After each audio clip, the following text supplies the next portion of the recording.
There's something soothing about late-night walks. The world feels quieter, simpler in the stillness. I've been a welder for over 40 years, living alone on my farm, just me and my dog, Bosley. The house is too big for one person, but I never had the heart to downsize after my wife, Maria, passed. It's been just me and Bosley ever since. One night, after a long day in the shop, I decided to take a walk around the property. It's a big place. Just one loop is usually enough to satisfy my craving for fresh air.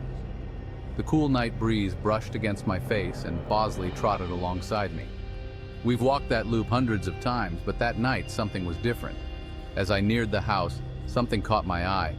I glanced up at the second-story window, the one that looks out from the bedroom Maria and I used to share. For a split second, I swore I saw something move. I froze. There was no reason for anyone to be in that room. I hadn't stepped foot in there since Maria passed. Anger flooded through me at the thought of someone trespassing. I rushed inside, heart pounding, and tore upstairs, but the room was just as I'd left it, untouched. I searched everywhere but found nothing.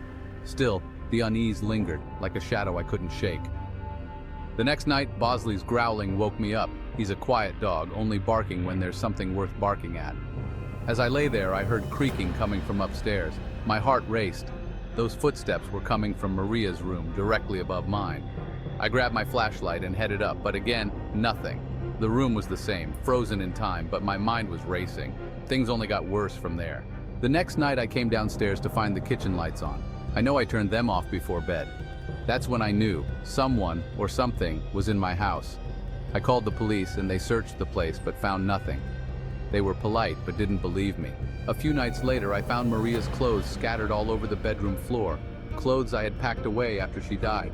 My blood ran cold. Then I saw her. A woman standing in the doorway staring at me. She wasn't Maria, she was too short, but she didn't belong there. Without thinking, I charged at her, but she fled down the stairs and out the door. By the time I got outside, she was gone. I couldn't sleep after that. Every night I heard footsteps, creaks, and whispers. Every little sound sent me into a frenzy, my rifle always by my side. Bosley stayed close, a comforting presence in the midst of the madness. One night, as I sat in the living room, I saw her again. She was standing in the yard, staring at me through the window. My heart stopped. I grabbed my rifle, ran outside, and fired warning shots into the air. She turned and disappeared into the darkness. It didn't bring me any relief. I was still living in fear, tormented by a woman I didn't know, a phantom haunting my life. It's been months since I last saw her, but I know it's only a matter of time before she returns. I'm prepared to defend myself, but living like this in constant anxiety isn't sustainable. Thank God for Bosley. I don't know what I'd do without him. I'll send an update if anything else happens. For now, it's just me, Bosley, and the shadows that linger in the corners of my home.